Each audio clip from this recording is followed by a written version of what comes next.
আমার সব ভিউয়ার্সরা এই গাছটা দেখে দেখে একদম আমার মতো মুখস্থ করে ফেলছেন, কারণ আমি আমার সব ভিডিওতেই প্রায় চেষ্টা করি এই গাছটাকে দেওয়ার জন্য। শীত বর্ষা যে কোনো সিজনেই হোক এই গাছটার যে রূপান্তর হয় সেটা আমার সাথে আমার বন্ধুরাও সব সময় দেখে আসছে।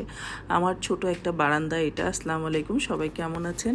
আমার সারাটা দিনের পক্ষ থেকে আমি আজকে একটা ভিডিও নিয়ে আসলাম, নতুন ভিডিও। আসলে আমরা না অনেক সময় যেটা চিন্তা করে আগাই আমাদের কাজটা অনেক সময় হয় না, তখন কিন্তু আমরা হয়তো আমাদের ভাগ্যের বা যে কোনো একটা কিছু দোষ দিই, কিন্তু এটা ঠিক না।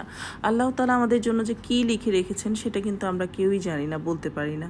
হয়তো বা এটা আমাদের ভালোর জন্যই হয়, আমরা বুঝতে পারি না। আমরা যখন বুঝতে পারি সেটা অনেক দেরিতে। তার আগে আমরা হতাশায় ডুবে যাই, আমরা মনে করেন একদম শেষ হয়ে গেলাম, এটা হইলো না, এইটার পিছনে এত সময় দিলাম, এত চিন্তা করলাম, এত আশা করলাম, আল্লাহ কেন দিল না। কিন্তু এটা যে আমরা এভাবে চিন্তা করি না কেন যে এটা আমার ভালোর জন্যও হতে পারে।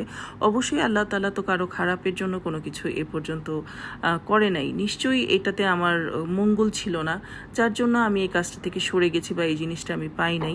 এভাবে কিন্তু আমরা কখনোই ভাবতে পারি না, ভাবতে অনেক কষ্ট হয়।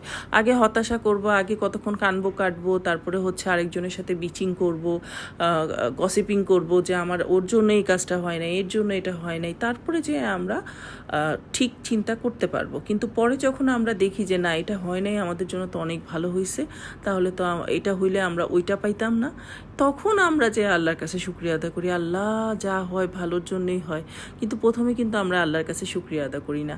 আর এই ধরনের চিন্তা ভাবনা করতে গিয়ে আমরা আমাদের নামাজ কালাম, আমাদের দোয়া দুরুদ, আমাদের আল্লাহর ইবাদত যেটা, সেটা থেকে অনেক দূরে সরে থাকি। তো এভাবে কিন্তু আমাদের চিন্তা করাটা একদমই ঠিক না। আমরা যা করব, যেটা করতে চাই, যেটা করছি, সেটা যদি আমরা না পারি বা আমরা সফল না হই, আমরা হতাশ হব না, বরং নিজেকে পজিটিভলি চিন্তা করে এভাবে আগাতে হবে যে এটা হয় নাই, যেটা মানে আমি পাই নাই, সেটা হয়তো বা আমার ভালোর জন্যই হয়েছে। আল্লাহ তাআলা তো আমার খারাপের জন্য কখনো কোনো কিছু দিবে না, অবশ্যই আমার মঙ্গলের জন্যই দিবে। তাহলে এখানে আমার মঙ্গল ছিল না, সেজন্যই নিশ্চয়ই আমি এটা পাইনি। কিন্তু এটা ভাবতে অনেক কষ্ট হয়, আমার নিজেরও হয়। আমি বললে কি হবে? আজকে কথায় কথায় দেখেন তরকারির কালার কীরকম কালো হয়ে গেছে। এই তরকারি আমি নিজেই খাইতে পারবো না, বাচ্চারা কি খাবে? এখন মাঝে মাঝে এই যে এরকমও হয়ে যায় যে রান্না করলাম একটা সুন্দর জিনিস, কিন্তু সেটা মানে খাওয়ার মতো রুচি হলো না।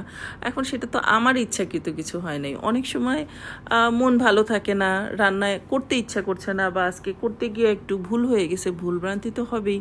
তো এটাও মেনে নিতে হবে। কিন্তু কে মানতে চায় বলেন? কেউ মানতে চায় না এগুলো। সবাই শুধু ভালোটাই প্রশংসা করবে।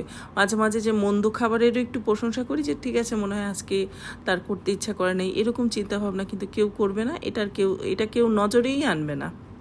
যাই হোক, আমি সেই তরকারি দিয়ে খাই নাই, অন্য তরকারি দিয়ে ভাত খেতে বসেছি।